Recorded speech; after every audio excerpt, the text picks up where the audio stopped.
I don't even know what it took to be a megastar because I'm not the only one who's committed to working well. There will always be big stars, and I wish them all well. Before anyone ever called her the megastar, Sharon Cuneta was just a young girl with a voice that didn't match her age.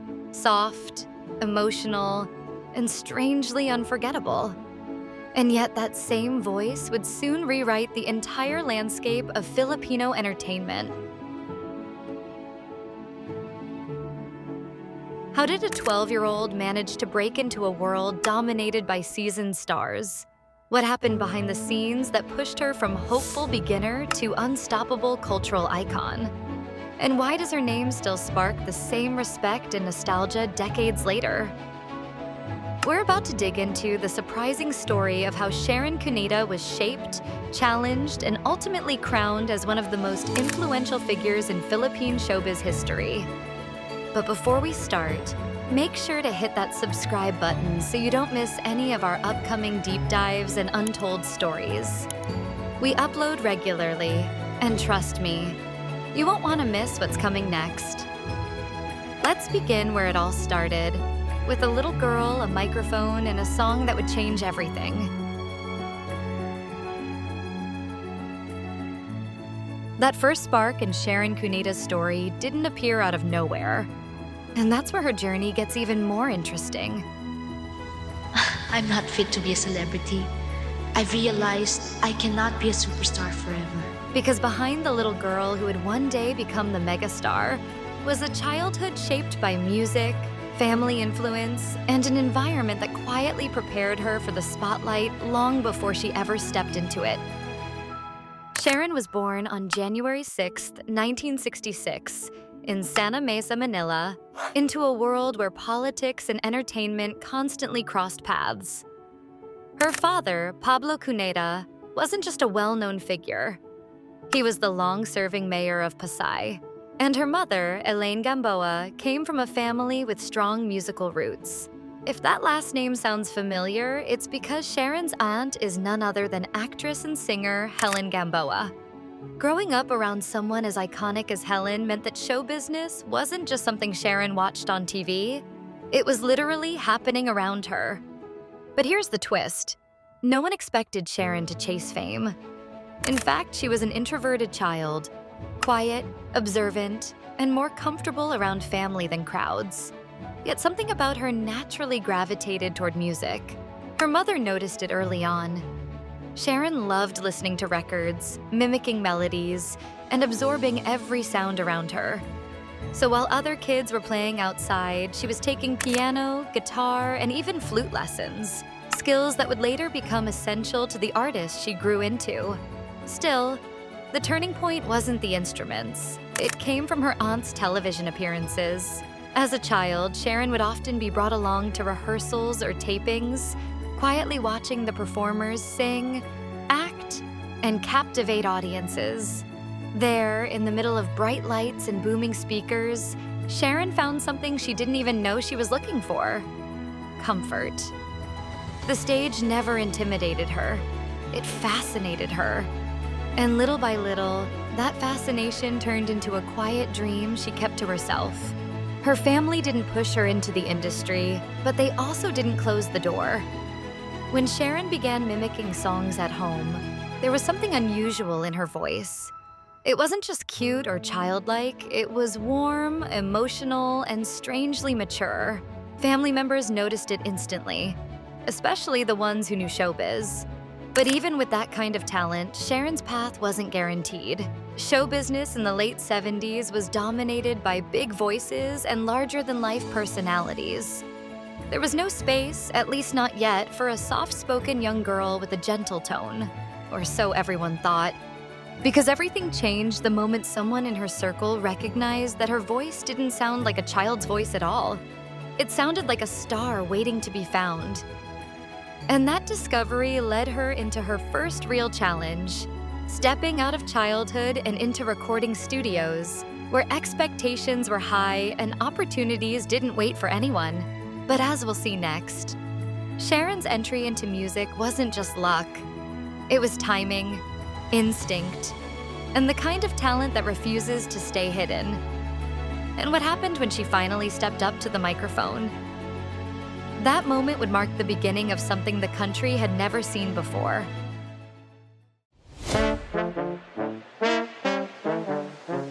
I'm just really happy that it's finished because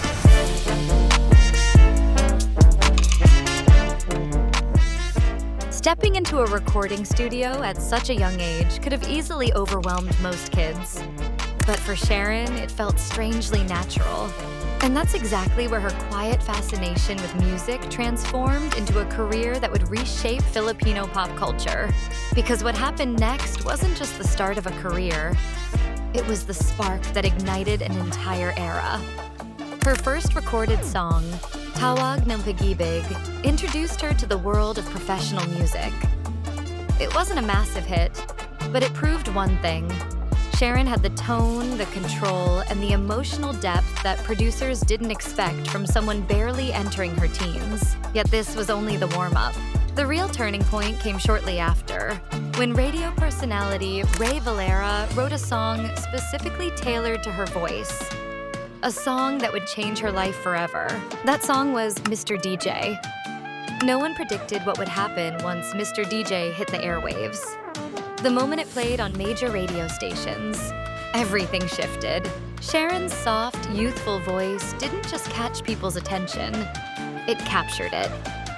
The country suddenly had a new sound to fall in love with, and astonishingly, it came from a 12-year-old. The track skyrocketed in popularity, dominating request lines and cementing itself as one of the defining hits of the late 70s.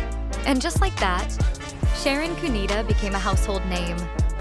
For a young girl still finding her footing in the world, the sudden attention could have easily been overwhelming. But instead of getting lost in the noise, Sharon flourished. She followed Mr. DJ with more hits, including the now iconic High School Life, a song that remains a timeless anthem for Filipino students across generations.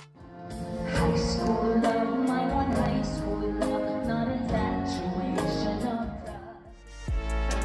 Her voice, sincere and unforced, resonated with people from all walks of life. She wasn't trying to be flashy, she simply sang from the heart. And that sincerity became her signature. But the real magic of her early music career wasn't just the popularity of her songs. It was the way she brought something fresh, relatable, and authentically youthful to an industry filled with seasoned vocalists. Sharon didn't sound like anyone else. And that uniqueness made her unforgettable. For 29 years, 28 going on 29, di ba? She gave me meaning and purpose as a husband and a father. Still, even with all the success pouring in, something bigger was waiting for her. Something no one, not even Sharon, could have predicted. Because the world of music was only her first chapter. Her newfound fame didn't just open doors, it blew them wide open. And that's when the film industry took notice. What happened next would elevate Sharon from rising singer to full-blown multimedia sensation, and set the stage for the birth of the megastar.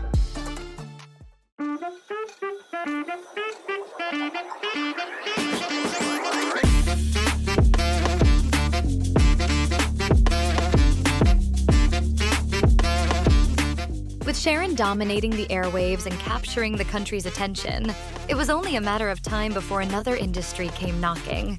And once filmmakers realized the kind of star power she carried, even at such a young age, they knew she wasn't just another teen sensation. She was a rare opportunity. So while her music career was soaring, the film world stepped forward, offering her a stage even bigger than the one she was already standing on. Her first major film, Dear Heart, in 1981, paired her with Gabby Concepcion, one of the most promising young actors of the era. No one expected the movie to be such a phenomenon, but it became a massive hit. Suddenly, she wasn't just the voice behind childhood anthems. She was the face of a new era in Filipino cinema. And this momentum didn't stop. The success of Dear Heart led to more films, each one strengthening her reputation. But something important was happening behind the scenes. Sharon was proving she wasn't just a singer experimenting with acting. She was genuinely good at it. Directors and producers praised her natural charm, emotional delivery, and the authenticity she brought to every role. Audiences agreed. She had an ability to make characters feel real, relatable, and deeply human. Then came Bituing Walang Ningning in 1985, a movie that didn't just become iconic, it changed the trajectory of her career. With its unforgettable lines and powerful story, the film reminded everyone that Sharon wasn't just rising anymore. She was leading. And that's when the entertainment press gave her a title no one else had ever earned, the Megastar. It wasn't just a label. It was a recognition of how rare her impact was across all forms of entertainment. By her late teens, Sharon was simultaneously dominating music charts, box office rankings, and television ratings. Very few performers achieved one of those, yet she was conquering all three. Her influence grew even further when she began hosting her own long-running variety program, The Sharon Cuneta Show, cementing her presence in Filipino households. Week after week, millions tuned in, not just to watch, but to feel connected to her. That's the thing about Sharon. No matter how big she became, people felt like they knew her. But with an explosion of fame also came pressure. Pressure to maintain the image, the success, and the expectations tied to being the country's most celebrated star. And while she continued to rise, the world around her was changing fast. What came next would test her resilience, challenge her identity, and show the world what it really meant to be the megastar. By the time Sharon Cuneta stepped fully into her megastar era, she wasn't just leading the industry, she was defining it. Her films were breaking records, her albums were turning into instant hits, and her TV show was becoming a weekly ritual for millions of Filipinos. But as her spotlight grew brighter, so did the weight that came with it. And this part of her journey reveals that superstardom, no matter how glamorous it looks from the outside, demands its own kind of sacrifice. Behind that unstoppable image were pressures that Sharon had never experienced before. Suddenly, every move she made was scrutinized. The public adored her, but they also watched her closely, too closely at times. She had to navigate a world where privacy barely existed, especially as her personal life became intertwined with her public persona. Her high-profile marriage to Gabby Concepcion, once celebrated as a real-life fairy tale, eventually faced difficulties. Their separation in 1987 became a national conversation, something Sharon had to endure while still performing, still smiling, and still carrying the weight of the megastar title. So she was born into a situation na she didn't choose. So I think parang sakit lang yun. Professionally, the pace was relentless. Films, concerts, recordings, TV shows. She was everywhere, all the time. After years of constant attention, non-stop work, and the pressure to remain flawless, she knew she needed to evolve. Not just as an artist, but as a person. And that evolution would lead Sharon into a new chapter, one that would test her adaptability, redefine her identity, and prove that the megastar's brilliance wasn't fading. It was transforming. After dominating nearly every corner of Filipino entertainment, Sharon Cuneta reached a point where even the brightest spotlight started to feel heavy. And that's where her story takes a turn most people don't see coming. Because while many stars burn out under the pressure, Sharon did something entirely different. She reinvented herself. Coming off years of non-stop films, television projects, and music releases, Sharon began feeling the weight of an industry that demanded constant perfection. Fame had given her incredible success, but it had also taken a toll. She was older now, wiser, and far more aware of what she wanted to stand for, not just as an artist, but as a woman. This realization marked the beginning of her quiet transformation, a shift fueled not by fame, but by clarity. In the early 2000s, Sharon started choosing roles that reflected a deeper part of herself, Movies like Caregiver in 2008 revealed a matured performer, someone who could portray emotional vulnerability with honesty and depth. Her music evolved too. Albums like Isn't It Romantic showed a more refined vocal style, and the public embraced it, proving she wasn't limited to the teen ballad image she started with. Each project demonstrated her ability to grow without losing the sincerity people loved her for. But her reinvention didn't stop at entertainment. Sharon began exploring business ventures, becoming more intentional about her finances and investments. She built her brand not just as a performer, but as a savvy entrepreneur and long-term planner.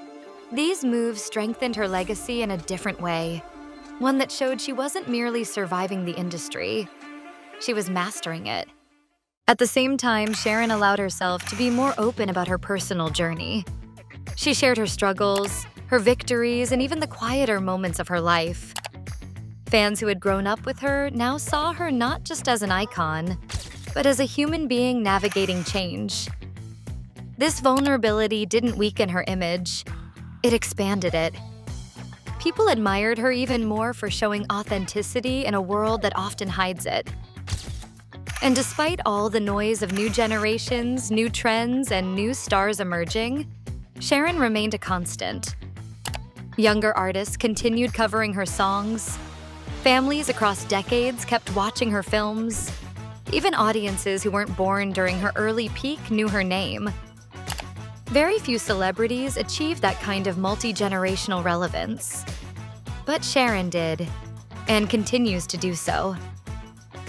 Her evolution proved one powerful truth. Staying power isn't about resisting change. It's about embracing it with courage. And as her career shifted into this new chapter, one question became impossible to ignore. After redefining herself so many times, what would Sharon's lasting legacy be? I went to the mall. I haven't been to a mall in a million years, except Power Plant because I watch movies.